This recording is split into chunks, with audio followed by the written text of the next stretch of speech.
foi, j'espère que vous allez bien. Alléluia. Je bénis le Seigneur de pouvoir partager sa parole avec vous. Je crois que ce message va nous interpeller. Ça fait déjà quelques jours, pour ne pas dire une semaine, que j'avais une pensée dans le cœur et j'étais interpellé par rapport à tout ce qui se passe. Et vous allez voir où je vais en venir dans quelques instants. Alléluia. Et le Seigneur m'a mis à cœur cet enseignement pour nous tous. Le Seigneur va nous parler, je le crois, par rapport à tout ce qui se passe. Parce que vous n'êtes pas censé savoir qu'à travers les événements, le Seigneur parle à ses enfants. Le Seigneur parle au monde, le Seigneur parle aux nations. La Bible dit que le Seigneur parle tantôt d'une manière, tantôt d'une autre, mais souvent l'on n'y prend pas garde. Le Seigneur parle de plusieurs manières. Il peut parler à travers nos pensées, à travers nos cœurs, à travers les êtres humains, à travers les circonstances, à travers des tempêtes, à travers des signes. Et le Seigneur nous parle actuellement énormément. Et beaucoup ignorent les messages du Seigneur parce que nous sommes dans un monde où nous entendons beaucoup de choses et nous passons à côté de l'essentiel, c'est-à-dire le message du Seigneur. Nous devons savoir comment Dieu parle à travers ces événements et notamment à travers ce fléau par rapport au coronavirus. Voilà, parce que le Seigneur nous parle à nous, les enfants du Seigneur. Alléluia. Bonsoir, vous m'entendez? Est-ce que vous m'entendez, frères et sœurs? On me dit qu'on n'entend pas. Est-ce que vous m'entendez, frères et sœurs?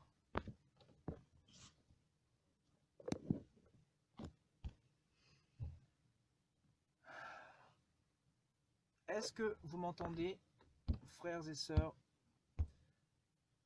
Est-ce que vous me recevez 5 sur 5? Ok, on me dit qu'on m'entend très bien. C'est peut-être pas le cas pour tout le monde en tout cas. Je vais essayer de parler assez fort en espérant que le message puisse passer. Alléluia. Alléluia, vous m'entendez? Ok, en tout cas, soyez très très attentifs au message que le Seigneur veut nous donner. Je vous disais que j'ai été interpellé par rapport à ce qui se passe en France. Bien sûr, vous savez, vous êtes au courant de tout ce qui se passe dans le monde et dans les nations et surtout en France en ce moment. Nous sommes tous dans cet état de confinement depuis un petit peu plus d'une semaine maintenant, depuis mercredi dernier. Et donc, c'est pas facile. Voilà, moi, je suis sorti parce que je peux sortir de par mon activité professionnelle et donc, par la grâce du Seigneur, je peux sortir avec, bien sûr, le document. Parce qu'on doit aussi se soumettre aux autorités. Alléluia. Voilà où je voulais en venir. Il y a un petit peu plus d'une semaine, j'étais interpellé du fait que un des points de contact du coronavirus était une église évangélique, une église chrétienne. Et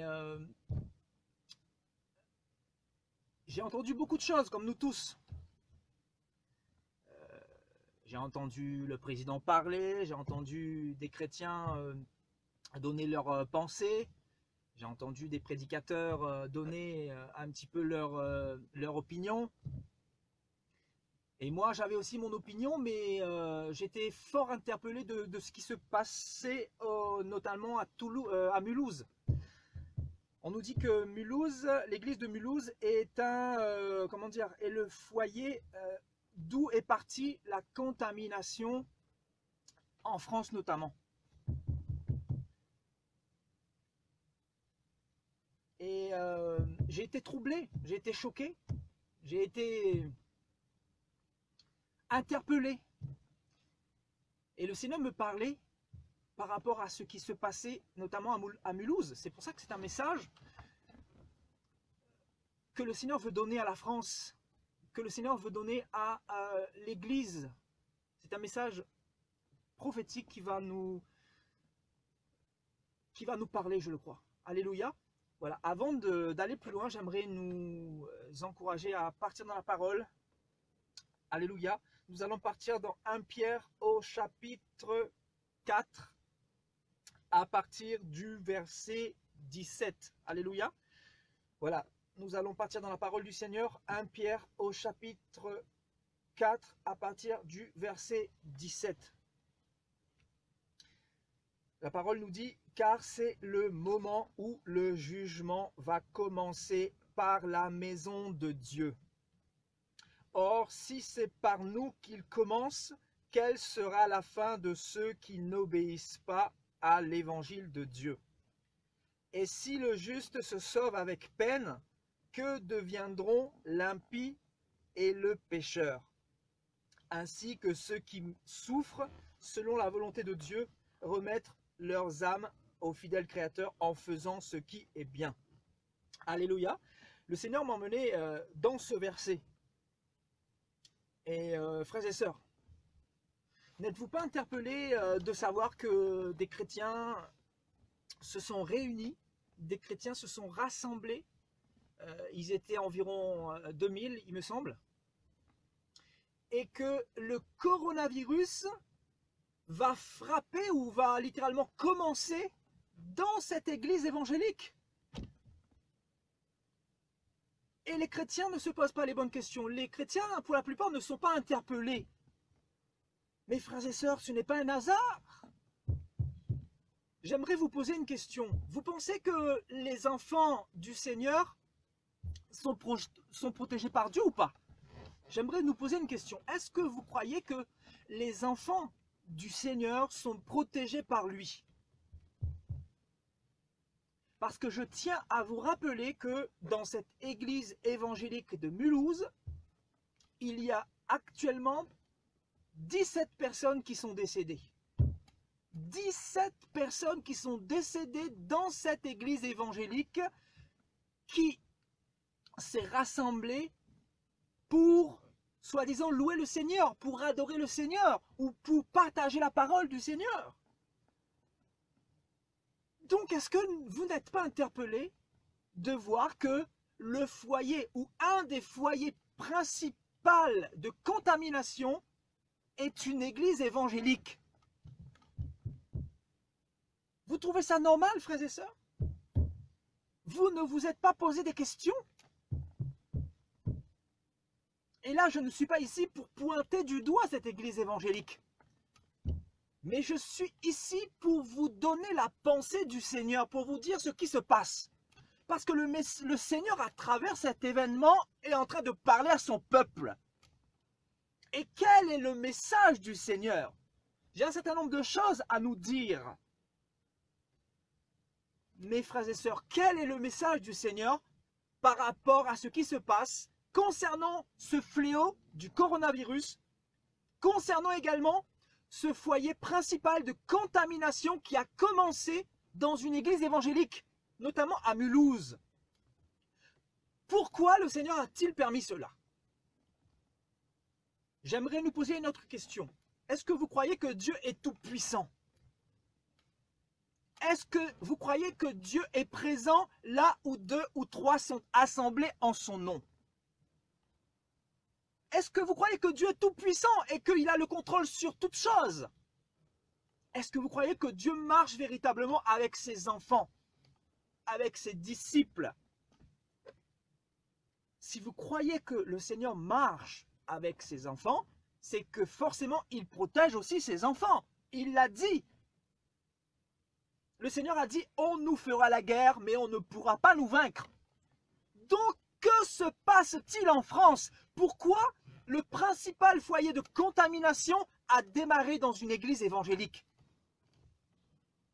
Et là, je vais m'adresser à tous les enfants du Seigneur. C'est un message prophétique pour la France, pour les chrétiens de la France, mais aussi pour ceux du monde entier.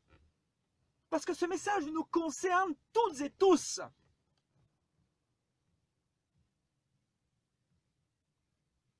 pourquoi le Seigneur a permis que l'église évangélique de Mulhouse soit le foyer principal de contamination qui s'est propagé un peu partout.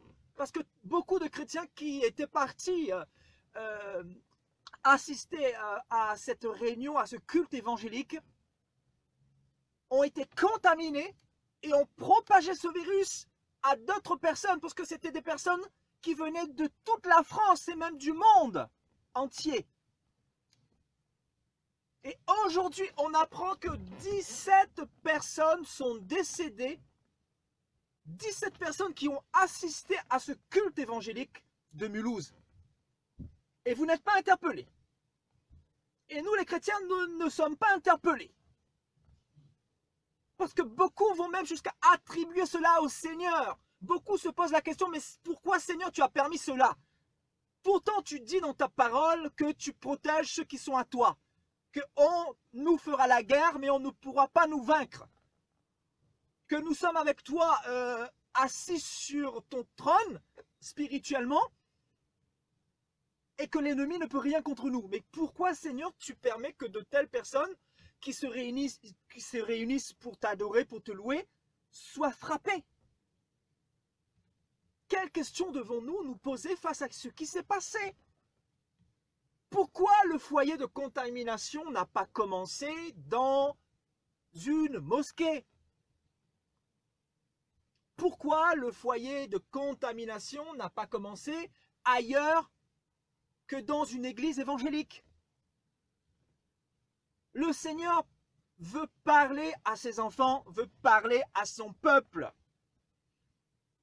Et voilà le message que le Seigneur nous donne. Quel message le Seigneur nous donne? Le Seigneur nous dit, c'est le moment où le jugement va commencer par la maison de Dieu. Le jugement ne commence pas chez les païens, frères et sœurs. Le jugement ne commence pas envers ceux qui ne le connaissent pas, qui ne connaissent pas le Seigneur, qui ne connaissent pas sa révélation. Je parle ici de révélation. Je parle ici de connaissance précise et exacte de Yahushua. Le jugement ici concerne ceux qui ont reçu la révélation véritable du Seigneur. Ceux qui ont cette parole, ceux qui lisent la parole, ceux qui se disent chrétiens, ceux qui fréquentent les assemblées chrétiennes, ceux qui assistent à des cultes évangéliques, ceux qui prient ensemble, que ce soit dans des églises, que ce soit dans des cellules de maison, que ce soit dans des assemblées, etc. La Bible nous dit que le jugement va commencer par la maison de Dieu. Je ne pense pas que Pierre, ici rempli du Saint-Esprit, parla en vain. Je crois que ce qui concerne la France, en ce qui concerne la France, c'est ce qui est en train de se passer. Il y a plusieurs messages à travers ce que Dieu veut nous faire comprendre par rapport au foyer de contamination qui vient de Mulhouse directement, de l'assemblée de Mulhouse. Le Seigneur veut nous dire un certain nombre de choses. Le Seigneur veut nous dire, premièrement, que son jugement a commencé dans les assemblées, que le Seigneur est en train de faire le tri en ce moment. Le Seigneur est en train de séparer le blé de l'ivraie. Le Seigneur est aussi en train d'enlever ses enfants des églises. Il est en train de les interpeller. Le Seigneur est en train d'arracher ses enfants de force des assemblées paganisées pour les rassembler dans sa présence, pour les ramener dans sa présence. Voilà le sens de tout ce que le Seigneur a permis par rapport à cette église. Le Seigneur parle de plusieurs manières, mais l'on n'y prend pas garde. Le Seigneur nous parle à travers ce qui s'est passé à Mulhouse. Vous pensez que c'est le fruit du hasard? 17 personnes décédées. Et on nous dit qu'il y a encore beaucoup de personnes qui sont en réanimation, c'est-à-dire entre la vie et la mort.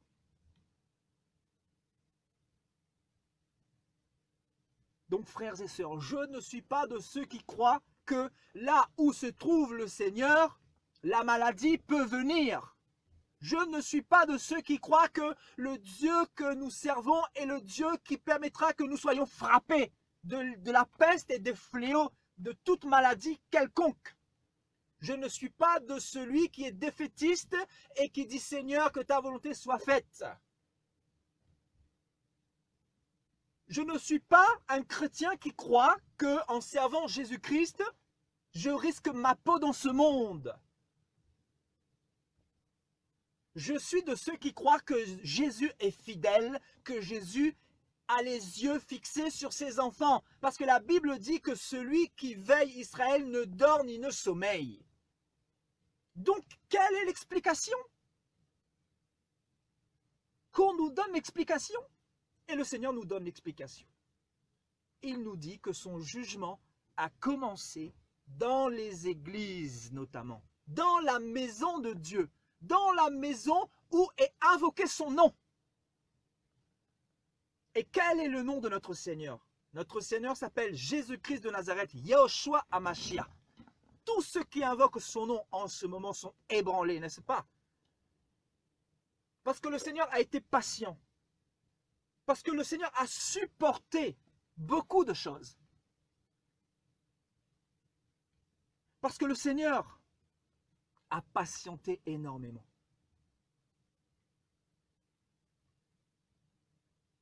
Et le Seigneur dit en ce moment, trop, c'est trop. Je me lève et mon jugement a commencé. Notamment dans les assemblées où est invoqué mon nom. Voilà le message de Yahushua. Mon jugement a commencé en France. Mon jugement a commencé dans les nations. Mon jugement a commencé en Italie. Là où est invoqué mon nom. Et deuxième signe qui devrait nous interpeller. Pourquoi l'Italie est la nation, une des nations les plus frappées en termes de mortalité?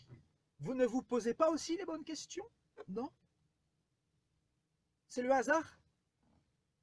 C'est le hasard ce qui se passe en Italie?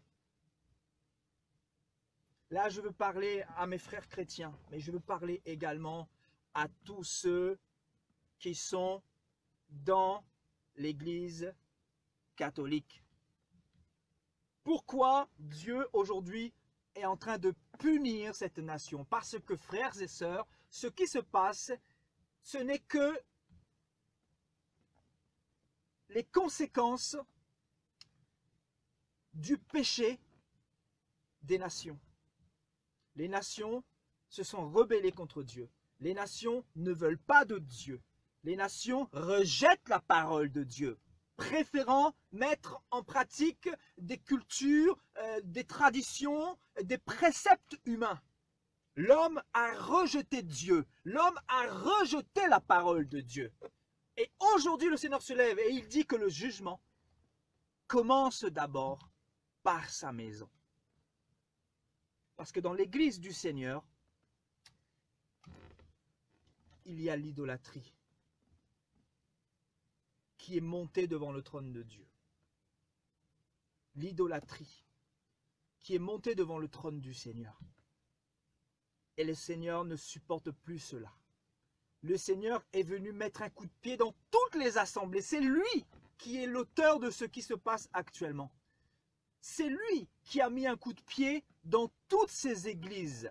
C'est lui qui a fermé les portes de tous ces bâtiments d'église pour nous interpeller. Laissez-moi vous dire que ceux qui ne se remettront pas en question à travers ce qui se passe après que ce fléau soit passé, je vous dis, il va y avoir une séparation mais terrible. Une séparation terrible. Le Seigneur est en train de démonter son peuple. Le Seigneur est en train, je dis bien, démonter son peuple. Comme il émonde le sarment, comme il émonde la vigne. Il est en train de nettoyer, de purifier son peuple. Il est en train de sélectionner son peuple. Il est en train de préparer son église. Voilà la raison de ce fléau. Le Seigneur est en train d'exposer nos cœurs pour savoir véritablement ce qu'il y a dans nos cœurs, si nous avons l'amour pour sa parole ou l'amour pour les systèmes de ce monde?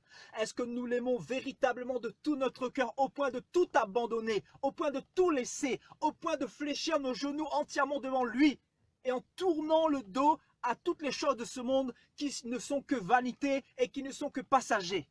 Le Seigneur est en train d'éprouver les cœurs en ce moment.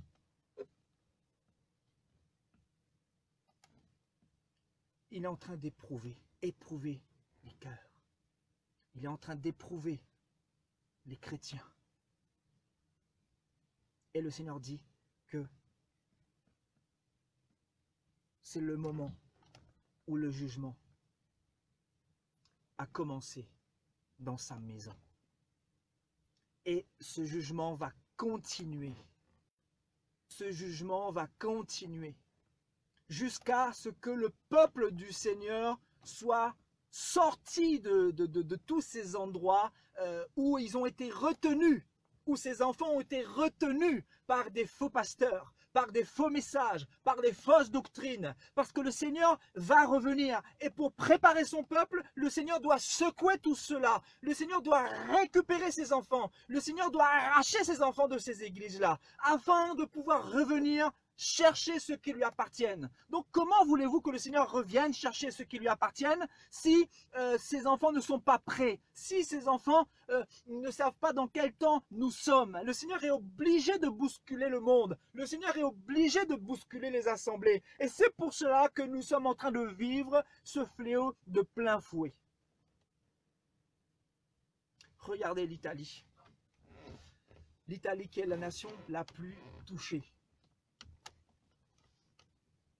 Et vous qui êtes enfants de Dieu, vous savez que cette nation est soi-disant la nation qui représente Jésus-Christ sur la terre. Nation blasphématrice, nation qui blasphème le nom du Seigneur de par cette idolâtrie vénérée envers le pape, de par cette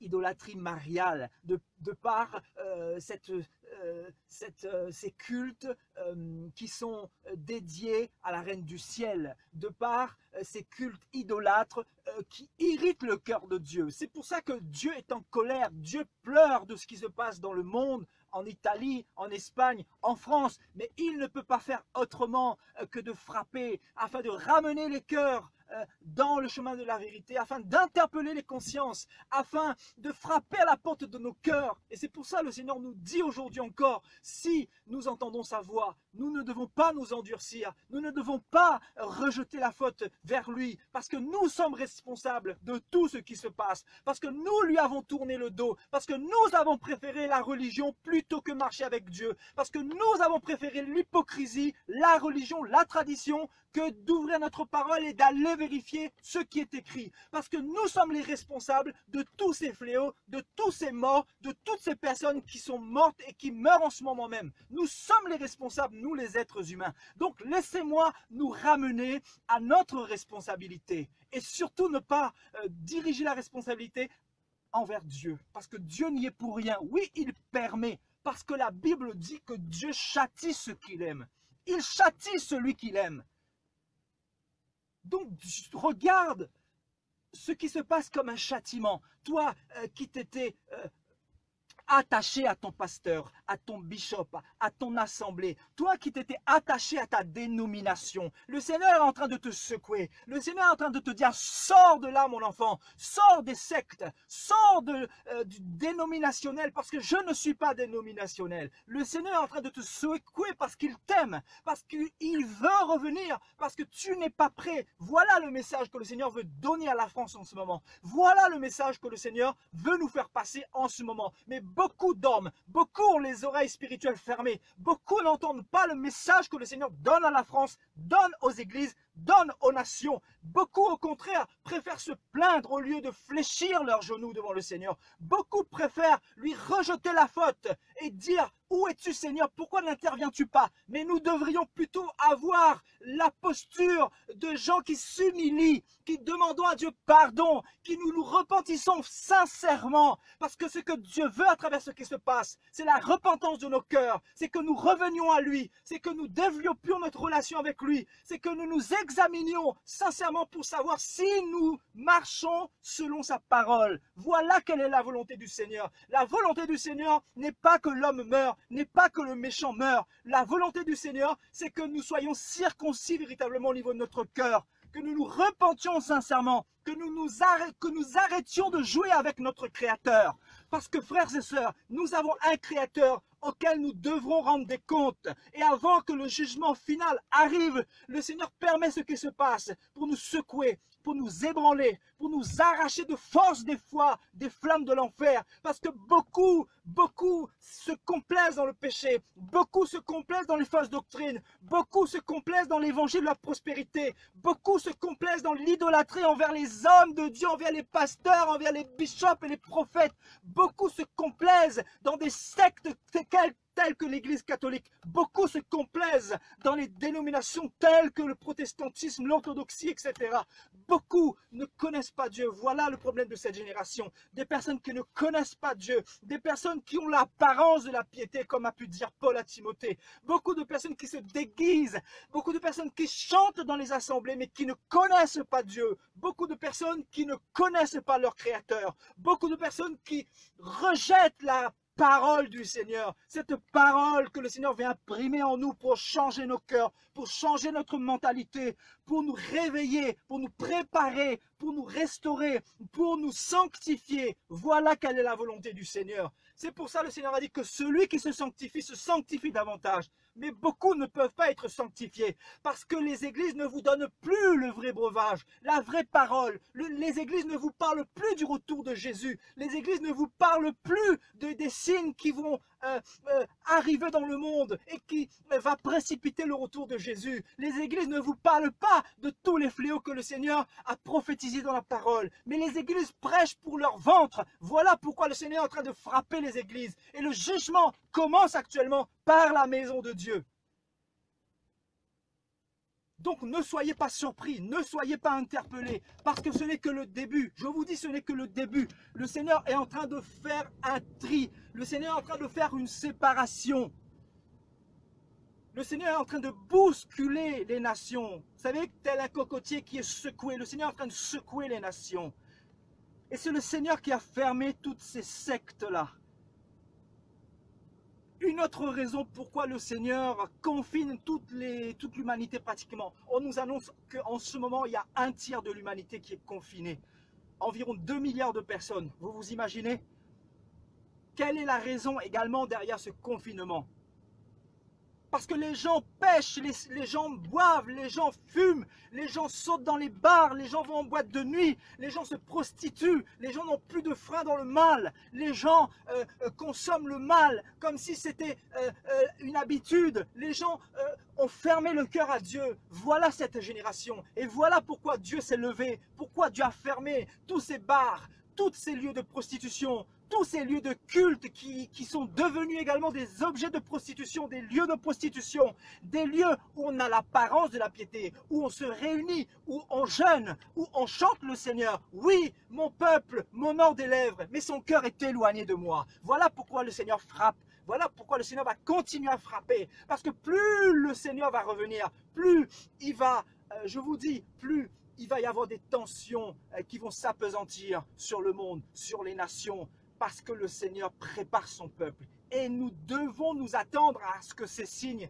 puissent avoir lieu. Nous ne devons pas être surpris, nous ne devons pas être troublés. C'est pour cela, si nous nous levons pour vous dire réveillez-vous, c'est parce que le Seigneur est en train de faire quelque chose. Et si le Seigneur a permis que ce lieu de contamination commence par une église évangélique, notamment du côté de Mulhouse, frères et sœurs, c'est parce que le Seigneur est en train de nous parler, nous ses enfants. Et là, je veux parler à nous ses enfants. Je ne parle pas à ceux qui ne sont pas les enfants du Seigneur, mais à ceux qui veulent vraiment se sanctifier, se préparer, parler à ceux qui veulent être prêts pour le retour de Jésus. Parce que Jésus va revenir. Vous pensez que ce monde va aller où comme ça? Vous ne voyez pas que c'est la fin. Vous ne voyez pas que nous allons tout droit dans un mur vers un conflit international. Vous ne comprenez pas que nous sommes à l'aube d'une troisième guerre mondiale. Vous ne comprenez pas que toutes les armes sont déjà prêtes, les armes nucléaires, pour décimer des masses, des peuples. Vous ne comprenez pas que ce monde ne peut plus vous donner la paix et que c'est Dieu seul qui va instaurer son règne sur la terre, sa justice. Vous ne comprenez pas ces choses pour la plupart parce que le diable nous a tellement envoûtés par les réseaux sociaux, par la nouvelle technologie, par le péché qui nous cache la face envers Dieu, le péché qui nous aveugle, le péché qui nous envoûte, le péché qui nous endurcit le cœur. Voilà l'état de cette génération qui ne se pose pas les bonnes questions, cette génération qui vit comme si son souffle lui appartenait, comme s'il était le maître de son souffle de vie, alors que la Bible dit que c'est Dieu qui tient notre souffle entre ses mains. C'est Dieu qui tient le souffle de vie entre ses mains. Alors si tu entends ce message, n'endurcis pas ton cœur, au contraire, va dans ta chambre, repens-toi, fléchis tes genoux devant Dieu, demande à Dieu pardon pour tes avortements. Voilà pourquoi Dieu frappe. Les avortements, les gens avortent, les gens tuent des bébés. Le Seigneur lui aussi se lève et il frappe, et il tue, et il frappe, et il continuera à tuer encore. Parce que vous avez fait des choses qui sont montées devant le trône de Dieu. Et Dieu dit stop, que ceux qui sont à moi viennent sincèrement s'humilier et je les pardonnerai. S'ils s'humilient sincèrement, je les pardonnerai parce que je suis un Dieu de compassion, un Dieu de miséricorde, un Dieu de justice, un Dieu qui prend plaisir à l'humilité de mes enfants. Voilà c'est quoi le message de notre Seigneur. Voilà pourquoi le Seigneur permet tout ce qui se passe. Nous devons revenir à Dieu sincèrement. La Bible dit que le jugement va commencer par la maison de Dieu. Je vous dis, par la maison de Dieu. Le jugement ne commence pas par les païens, par la maison de Dieu. Regardez ce qui s'est passé en France. Le Seigneur a utilisé un foyer, une église évangélique, comme foyer de contamination, pour contaminer toute la France. Vous vous imaginez? Pour nous dire que dans les églises, ça ne va plus, qu'il n'est plus dans les églises, qu'il faut sortir de là, qu'il faut sortir des bâtiments, qu'il faut aller dans sa présence, qu'il ne se trouve plus dans ces bâtiments, que vous avez beau jeûner, que vous avez beau prier, que vous avez beau chanter. Le Seigneur vous dit que ce n'est pas l'endroit dans lequel il vous veut. Il vous veut d'abord dans sa présence, il vous veut dans sa volonté, il vous veut dans sa parole, il vous veut dans la préparation pour les noces de l'agneau. Parce qu'on n'a plus le temps de rechercher des bishops, des pasteurs, des prêtres. On n'a plus le temps d'entendre des messages de toutes parts. Parce qu'aujourd'hui, c'est la tendance. Nous entendons toutes sortes de prédications, toutes sortes de pasteurs, de prophètes qui se lèvent pour prêcher, pour enseigner. Des gens qui n'ont rien reçu de la part de Dieu, qui n'ont reçu aucun mandat, aucun appel, aucune onction, et qui se lèvent pour envoûter le peuple, pour dépouiller le peuple, pour voler le peuple, pour lapider le peuple de Dieu, pour retenir dans la servitude le peuple de Dieu,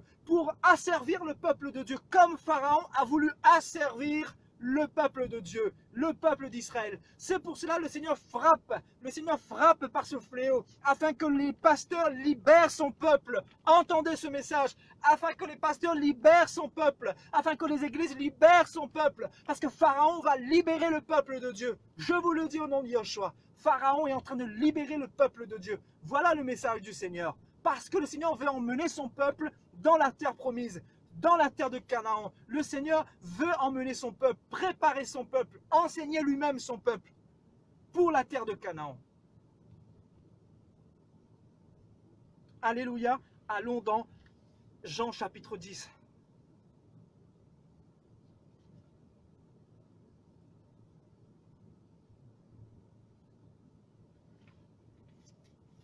Jean au chapitre 10.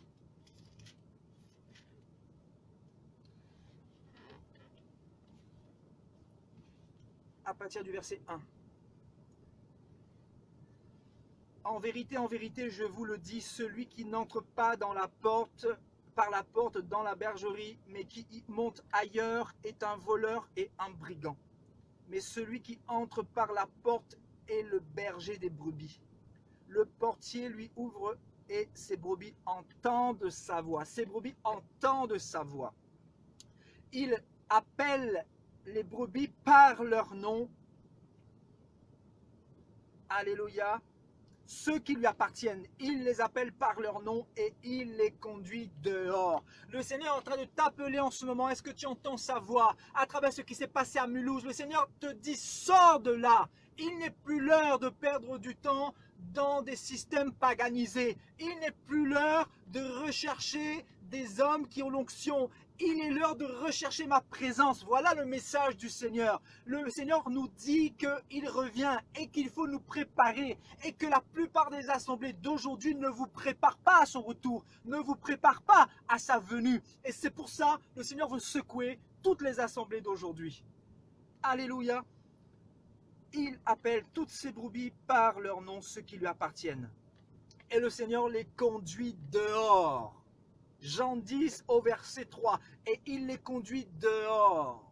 Le Seigneur, la vision du Seigneur n'a jamais été de construire des méga churches. Quand comprendrez-vous enfin la parole du Seigneur? La vision du Seigneur a toujours été que vous puissiez marcher avec lui. Le Seigneur est un Dieu jaloux, mais vous marchez plus avec les hommes, vous marchez plus avec les assemblées, vous marchez plus avec la religiosité qu'avec la foi. C'est pour ça que le Seigneur a dit, quand je reviendrai, est-ce que je trouverai la foi sur la terre? Parce que vous êtes plus dans les églises que dans la présence du Seigneur. Parce que vous êtes pour la plupart devenus religieux. Parce que dans votre vie, il n'y a pas les fruits du Seigneur qui se manifestent. L'amour, la compassion, le partage, la visitation envers les veuves, les pauvres, les orphelins. Il n'y a pas les fruits de l'amour, mais vous êtes devenus religieux. Vous criez à Dieu, vous chantez à Dieu, vous priez à Dieu. Mais la vie de Dieu n'est pas en nous. La vie de Dieu n'est pas dans la plupart des chrétiens. C'est pour cela que le Seigneur se lève pour nous dire qu'il faut changer de comportement. Alléluia. Et le Seigneur les conduit dehors. Et je continue. Lorsqu'il a fait sortir toutes ses propres brebis, il marche devant elles. C'est qui marche devant les brebis? Écoutez-moi bien. Écoutez ce message ce soir. Qui marche devant les brebis? Est-ce que c'est ton pasteur? Est-ce que c'est ton prophète? Est-ce que c'est ton apôtre? Ou est-ce que c'est ton prêtre? Ou est-ce que c'est ton Monseigneur qui marche devant toi? Parce que je vous dis, beaucoup vont se retrouver en enfer parce qu'ils ont négligé la parole de Dieu. Parce qu'ils ont marché plus avec les monseigneurs, plus avec monsieur le pape que Jésus. Je vous dis, beaucoup vont se retrouver en enfer et ils vont être étonnés de cela. Ils vont dire, Seigneur, mais on nous a dit qu'il fallait suivre le pape, il fallait prier Marie. Mais le Seigneur va te dire, qui as-tu suivi? Est-ce que tu as suivi plus les hommes ou ma parole? Est-ce que tu as écouté plus les hommes ou tu as écouté ma parole? À qui as-tu le plus obéi? Et tu ne pourras pas fuir ce jour-là. Tu seras face à la réalité, face à ton cœur qui s'est endurci, face à ton cœur qui a rejeté la vérité du Seigneur, face à ton cœur qui a été endurci face à la vérité du Seigneur.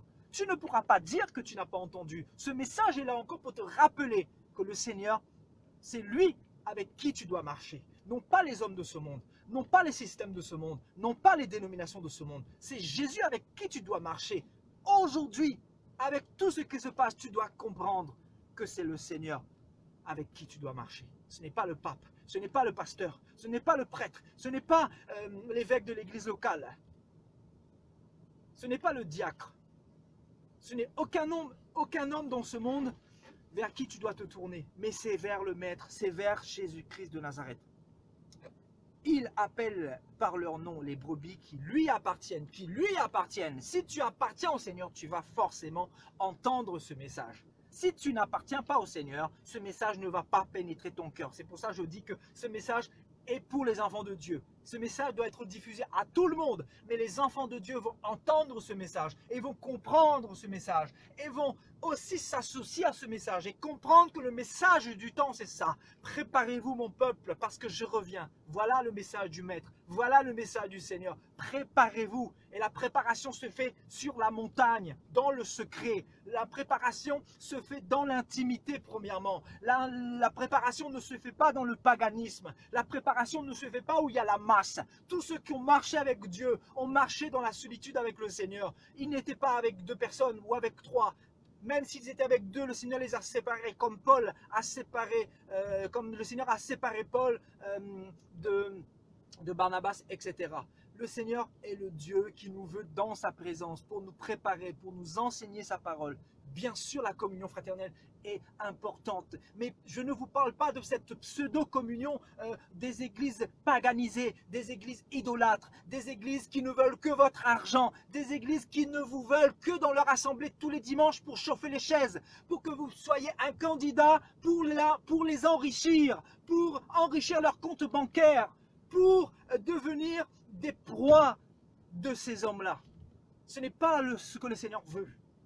Changeons de mentalité, changeons de façon de voir les choses. Et pour ça, nous avons besoin d'avoir les yeux ouverts, comprendre la parole de Dieu, comprendre les Saintes Écritures et marcher avec Dieu. Comme tous les prophètes ont marché avec Dieu, comme Abraham a marché avec Dieu, comme Noé a marché avec Dieu. Frères et sœurs, c'est ça la foi. Marcher avec un Dieu que nous ne voyons pas.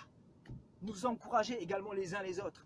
Il n'est pas question de se replier et de ne plus fréquenter personne. Ce n'est pas ça le message. Le message, c'est de nous dire que nous ne devons plus marcher avec les assemblées qui ne sont pas dans la volonté de Dieu, qui ne marchent plus dans la volonté de Dieu, qui se sont détournés de la vision véritable du Seigneur. Parce que beaucoup de personnes se sont détournées de cette vision-là. La vision du Seigneur est pratiquement morte aujourd'hui. Beaucoup sont envoûtés par Babylone. Alléluia. Le Seigneur les conduit dehors. Dehors. Dehors, ça représente où? Ça représente quoi? Dehors, ça représente la présence de Dieu, ça représente la liberté. Le Seigneur veut vous rendre libre, mais la plupart ne veulent pas de cette liberté. La plupart ne veulent pas être libérés par les systèmes. Le Seigneur veut nous libérer de tous ces systèmes qui nous asservissent, qui nous emprisonnent, qui nous enferment, qui nous rend esclaves, mais la plupart ne veulent pas sortir de ces systèmes-là, malheureusement. Et il les conduit dehors. Dehors représente aussi sa présence, représente la présence de Dieu, la liberté de marcher avec Dieu, d'être conduit par Dieu, d'être conduit par le Saint-Esprit et de ne pas être conduit par les hommes de Dieu, de ne pas être conduit par, le système qui est dans ton bâtiment d'église, le système qui te dit que tu ne dois pas aller évangéliser ou tu dois faire ci, tu dois faire ça, comme le pasteur te le dit. Tu n'es pas quelqu'un qui doit être sous le joug d'un homme, tu dois être sous le joug du Seigneur et tu dois comprendre cela afin que le Seigneur puisse t'approuver, puisse t'agréer et que tu puisses être un candidat pour le royaume des cieux, pour l'avancement du royaume des cieux. Parce que le Seigneur ne peut pas utiliser des gens qui ne sont pas dans sa vision, la vision de l'amour, la vision du partage, la vision de l'évangélisation, la vision de la pureté, la vision de la sanctification, la vision de se séparer de tout ce qui est impur, de se séparer du mal, de se séparer de tout ce qui n'est pas pour la gloire de Dieu. Alléluia. Et le Seigneur dit quoi? Lorsqu'il a fait sortir toutes ses propres brebis, c'est ce que le Seigneur est en train de faire. Il est en train de faire sortir, je vous dis, le Seigneur est en train de faire sortir ses propres brebis. Il marche devant elles et les brebis le suivent. Les brebis suivent qui, frères et sœurs? Les brebis suivent le Seigneur et non pas les hommes. Parce qu'elles connaissent sa voix, elles connaissent la voix du Maître. Elles ne suivront point un étranger, mais elles fuiront loin de lui, parce qu'elles ne connaissent pas la voix des étrangers.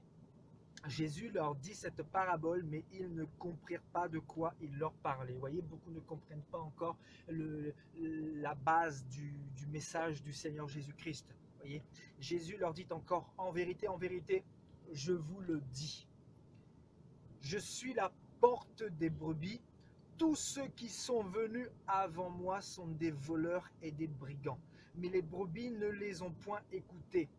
Et le Seigneur dit, je suis la porte. Si quelqu'un entre par moi, il sera sauvé.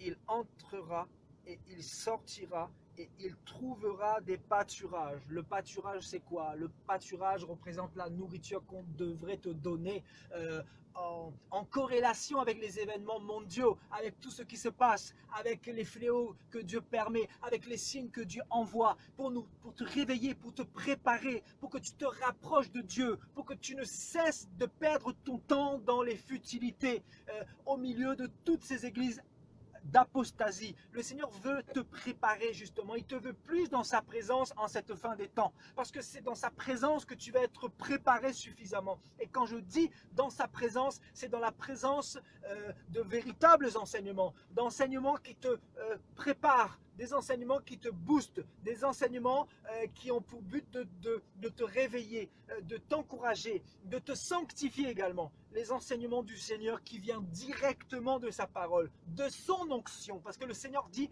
que c'est son onction, c'est sa parole qui nous enseignera toutes choses, sa parole.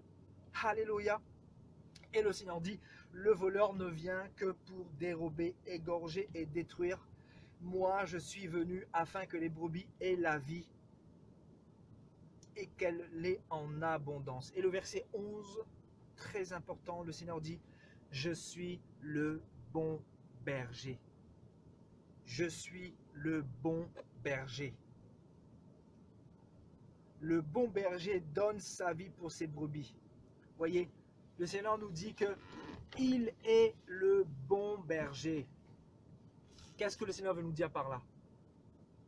Que dans cette fin des temps, beaucoup se sont dirigés vers énormément de pseudo-bergers qui ne sont pas bons, qui sont là pour vous détruire, qui sont là pour vous distraire, qui sont là pour vous voler, qui sont là pour vous dépouiller. Le Seigneur veut vous ramener vers le bon berger. Voilà le message que je suis venu vous donner aujourd'hui, frères et sœurs. Le Seigneur vous demande de revenir vers le bon berger. Parce que vous avez été trop longtemps entre les mains de tous ces bergers, de beaucoup de bergers étrangers, de beaucoup de bergers qui sont des mercenaires. Le message du Seigneur aujourd'hui, c'est le retour vers le bon berger. Parce qu'il y a beaucoup de bergers, mais beaucoup ne sont pas représentatif du bon berger. Le Seigneur veut vous ramener vers le bon berger aujourd'hui, si vous entendez sa voix. Revenez à la maison du bon berger, parce que le bon berger ne vous trahira pas. Le bon berger n'est pas là pour vous dépouiller. Le bon berger n'est pas là pour vous raconter des salades. Le bon berger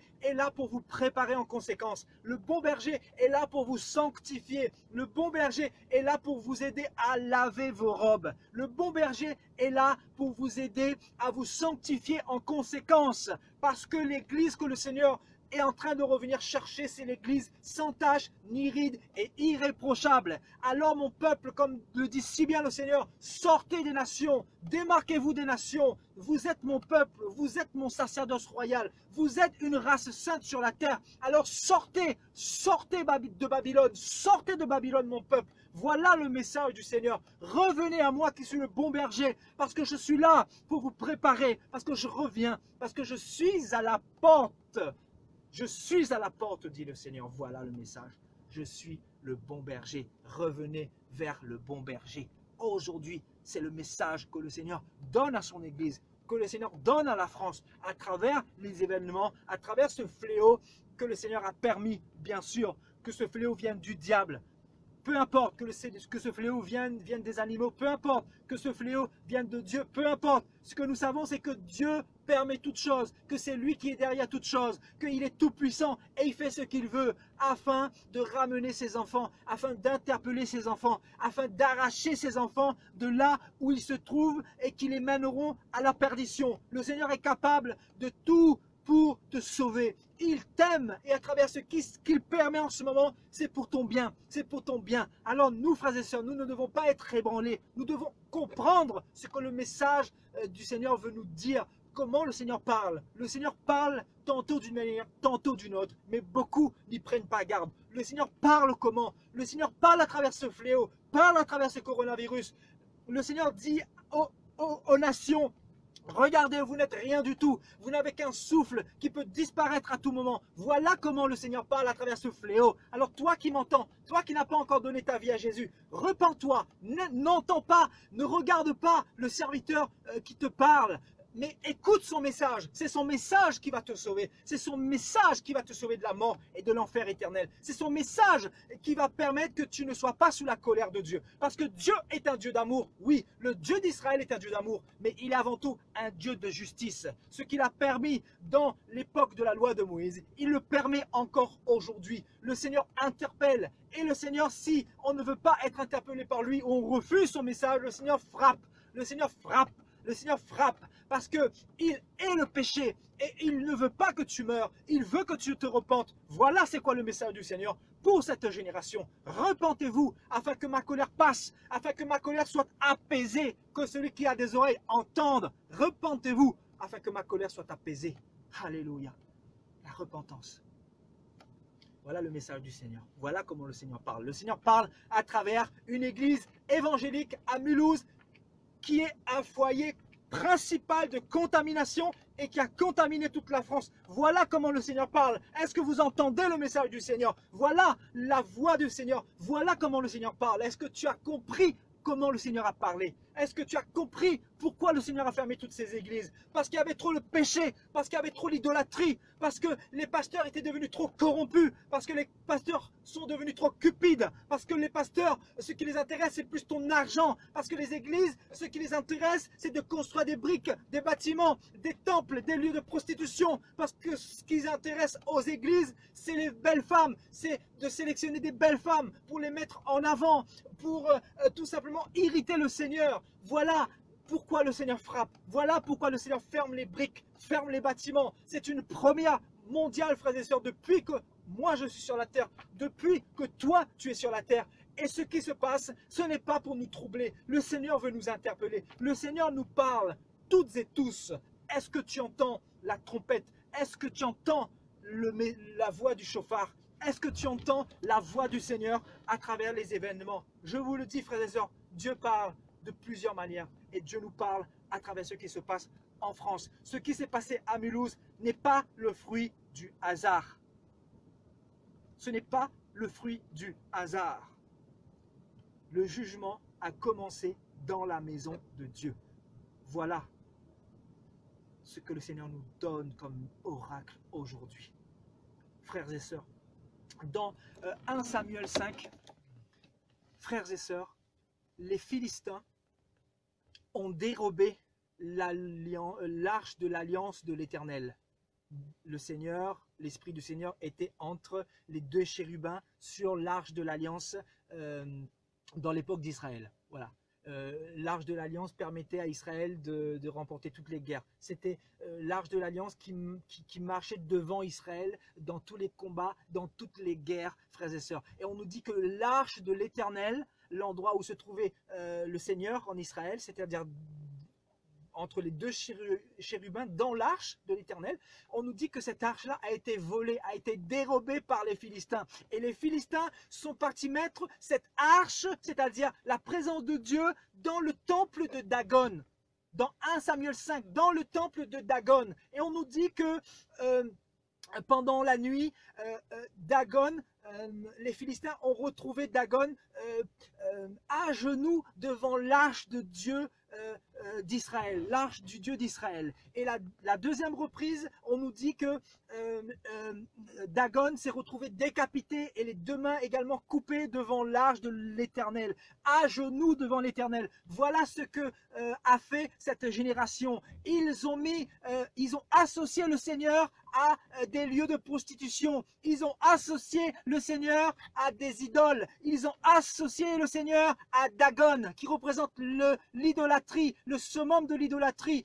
Ils ont associé, les églises d'aujourd'hui ont associé le nom du Seigneur parce qu'ils chantent le Seigneur, parce qu'ils jeûnent, soi-disant pour le Seigneur, parce qu'ils prient le Seigneur, parce qu'ils se rassemblent au nom du Seigneur Jésus-Christ. Mais en réalité, il y a l'idolâtrie. Voilà l'image que le Seigneur me donnait tout à l'heure. Vous voyez, les gens ont associé le Seigneur, la gloire du Seigneur, et ils l'ont mis dans dans des lieux où se trouve Dagon, c'est-à-dire les idoles, c'est-à-dire les hommes qui prennent toute cette gloire pour eux au lieu de la diriger vers le Seigneur. Et le Seigneur, comment parle-t-il? Il est en train de faire plier les genoux de tous les Dagon, je dis bien, de tous les idoles, même des pasteurs, qu'ils le veuillent ou pas, ils vont fléchir les genoux devant le Seigneur. Ils vont fléchir les genoux, ils vont courber les chines devant le Seigneur. Parce que frères et sœurs, tout genou fléchira devant le Seigneur. Toute langue confessera que Jésus-Christ est Seigneur. Et je vous dis, les temples, les bâtiments, l'église catholique, l'église protestante,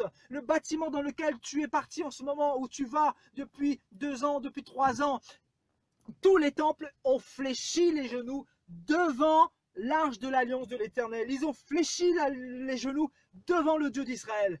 Parce que chacun doit reconnaître que c'est Dieu qui doit recevoir toute la gloire, que c'est vers lui que nous devons porter nos regards, que c'est vers lui que nous devons véritablement nous tourner. Parce que Dieu haït l'idolâtrie. Dieu est un Dieu qui déteste l'idolâtrie. Dieu nous veut pour lui seul. Est-ce que vous comprenez le message? Voilà le message du Seigneur. Le Seigneur nous veut pour lui tout seul. Est-ce que vous comprenez le message du Seigneur? Arrêtons d'associer le Seigneur à Dagon. Arrêtons d'associer le Seigneur aux idoles. Arrêtons d'associer le Seigneur à des cultes idolâtres. Arrêtons d'associer le Seigneur à des choses impures. Arrêtons de croire que le Seigneur est notre camarade et que nous pouvons mener une vie chrétienne comme nous voulons. Arrêtons ces comportements qui n'honorent pas Dieu. Parce que quand Dieu se lève, voilà ce qui se passe. Voilà ce qui se passe. Quand Dieu se lève, il bouscule tout ça. Quand Dieu se lève, ça peut faire mal. Il peut y avoir des morts. Souvenez-vous en Israël, quand Dieu jugeait, il y avait des fléaux, je vous dis, hein, quand le feu s'allumait dans le camp d'Israël, il y avait des personnes qui mouraient. Il y avait des personnes qui mouraient parce que le peuple murmurait. Alors, le message que nous donnons aujourd'hui, ça a pour but de vous permettre de revenir vers le bon berger et ne pas murmurer. Parce que le Seigneur entend les murmures. Parce que le Seigneur veut nous ramener à lui. Parce que le Seigneur nous aime tout simplement. Voilà le message que nous vous prêchons aujourd'hui. Voilà le message du Seigneur. Donc, ce qui s'est passé, je n'en ai plus pour longtemps. Ce qui s'est passé sur la terre, frères et sœurs, ce qui s'est passé en France, ce n'est pas le fruit du hasard, c'est le fruit du péché de toute l'humanité. C'est le fruit de l'idolâtrie. Ce qui se passe actuellement en Italie, nous devons prier pour que Dieu fasse miséricorde. Nous avons jeûné, nous avons prié, mais je vous dis, la colère de Dieu doit être apaisée, tout simplement par la repentance. Nous devons nous repentir. Nous devons nous repentir. Voilà le message. Dieu va intervenir. Dieu va mettre un terme à ce fléau. Mais je vous dis, rien ne sera plus jamais comme avant. Vous le savez, rien ne sera plus jamais comme avant. L'économie va s'effondrer. Beaucoup de choses vont être renversées. Hein. Beaucoup de systèmes. Il faudra reconstruire beaucoup de choses. L'homme n'a jamais cessé de construire. Mais Dieu va davantage détruire. Dieu va davantage détruire parce que les hommes l'ont rejeté. Regardez la France. Pourquoi Dieu frappe également la France? Pourquoi Dieu frappe la France? Parce que la France ne veut pas de Dieu. Parce que le Dieu de la France, c'est l'alcool. Parce que le Dieu de la France, c'est le péché. Parce que le Dieu de la France, c'est la pornographie. Parce que le Dieu de la France, c'est l'homosexualité. Voilà l'homosexualité. Une loi qu'ils ont légalisée, je crois, en 2013. Voilà le Dieu de la France. Et voilà pourquoi Dieu frappe. Vous voulez avoir les réponses aux questions? Voilà pourquoi Dieu frappe et pourquoi Dieu permet tout ce qui se passe. Il n'y a pas d'hasard. On provoque la colère de Dieu, Dieu se lève et il frappe. Parce que ce que le Seigneur veut, c'est notre repentance. Notre repentance à toutes et à tous. Notre repentance. Et prions pour nos familles, frères et sœurs. Prions pour nos proches. Parce que je vous dis, hein, celui qui sera sur le passage de cet esprit de mort, de ce coronavirus, je vous dis, hein, ça va être terrible. Ça va être terrible. Oui, nous avons le fardeau. Oui, nous avons fait des jeûnes. Oui, nous continuons à prier. Mais je vous dis, hein, quand Dieu se lève là, c'est pour une bonne raison. Là, le Seigneur va finir le travail qu'il a commencé. Ensuite, je pense que beaucoup de ceux qui dormaient vont se réveiller. Beaucoup actuellement sont interpellés dans le monde, dans les nations. Les païens sont interpellés, même les capitalistes, même les sorciers sont troublés pour la plupart. Ils se disent, mais même nous, on peut y laisser la vie. Hein. Même nous, on est fragile au final, parce que la mort ne sélectionne personne. Il peut embarquer tout le monde sur son passage. Hein. Nous sommes tous immortels. C'est pour ça, frères et sœurs, mettons nos vies en règle avec le Seigneur. Mettons nos vies en règle avec le Seigneur. Repentons-nous sincèrement. Moi, je veux parler à tout le monde. Je veux parler à ma famille. Je veux parler à mes proches. Je veux parler à mes amis. Je veux parler à tous les chrétiens. Je veux parler à tous ceux qui entendent cette vidéo. Je veux parler à toute l'humanité. Je profite que le Seigneur me fait cette grâce, ce privilège de pouvoir nous parler, de pouvoir nous avertir par son amour, par sa miséricorde. Repentons-nous, arrêtons l'alcool, arrêtons de jouer avec Dieu, arrêtons de tromper nos femmes, arrêtons de faire toutes ces choses, arrêtons d'être des objets de prostitution. Le Seigneur ne nous a pas créés pour que nous soyons rebelles, mais pour que nous lui obéissions entièrement. Le Seigneur ne nous a pas créés pour être frappés par ce fléau. Le Seigneur nous a créés pour être dans ses plans, pour être des instruments entre ses mains, pour être des enfants fidèles, pour être des enfants obéissants. Et le Seigneur connaît ton cœur. Je veux dire à un frère, à une sœur ce soir, le Seigneur connaît ton cœur.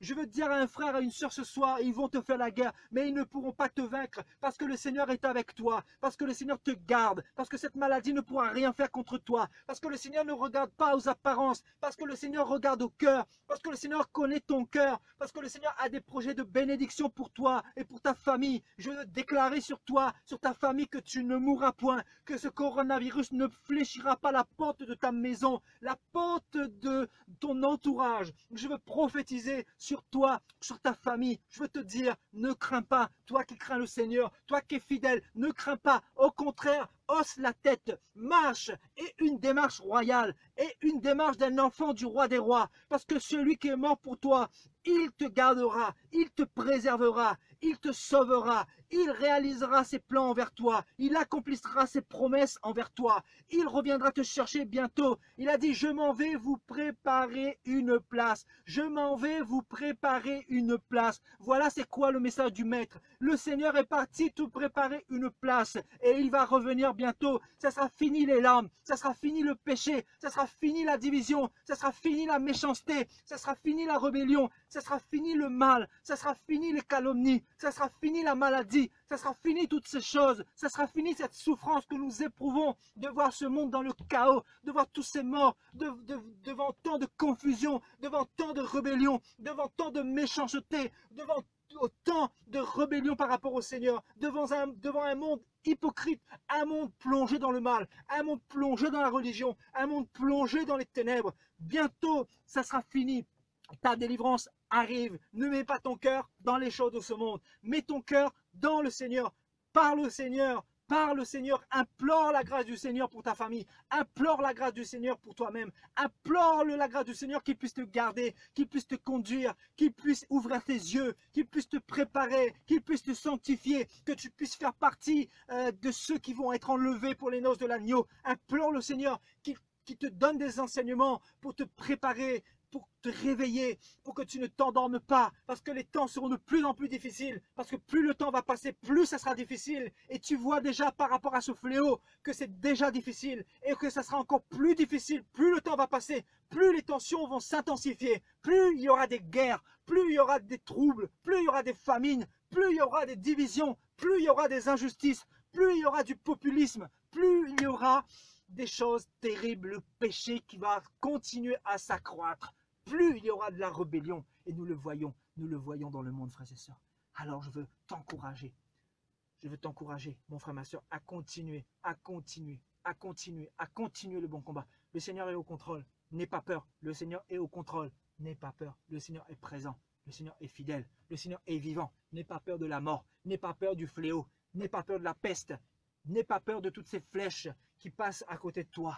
Ils te feront la guerre, mais ils ne pourront pas te vaincre. Alléluia. Sanctifie-toi. Garde-toi du péché. Garde-toi de la débauche.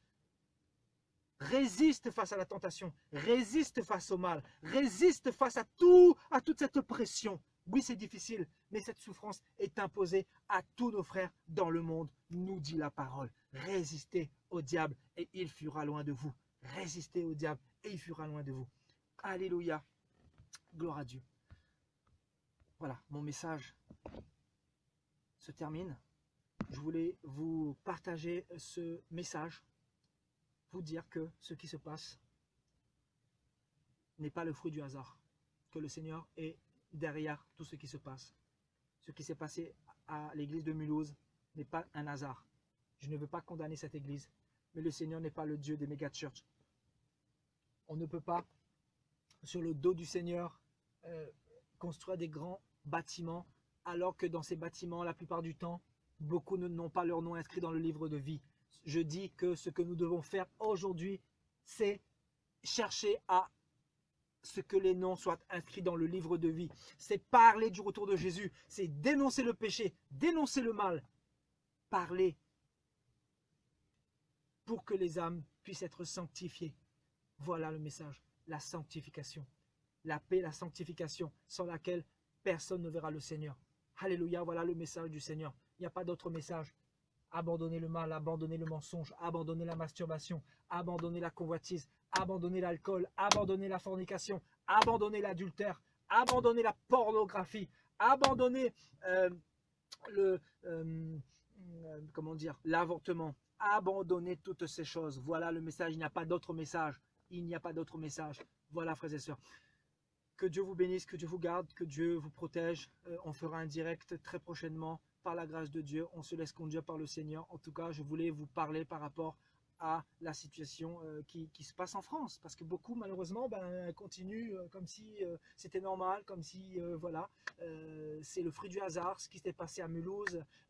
Et voilà. Non, nous sommes là pour dire que celui qui marche avec le Seigneur sera protégé par lui, sera épargné par lui. Le Seigneur n'a pas changé. Nous avons changé. Nos systèmes ont changé. Nos églises ont changé. Les dénominations se sont perverties, etc. Mais Dieu n'a pas changé. Dieu est fidèle. Ce qu'il a dit dans sa parole, il l'accomplira certainement. Le Seigneur campe autour de ceux qui le craignent. Nous le croyons. Nous le croyons. Je crois que si je serre la main à quelqu'un qui a le coronavirus, je n'attraperai pas cette vermine-là. C'est ma foi, je le crois.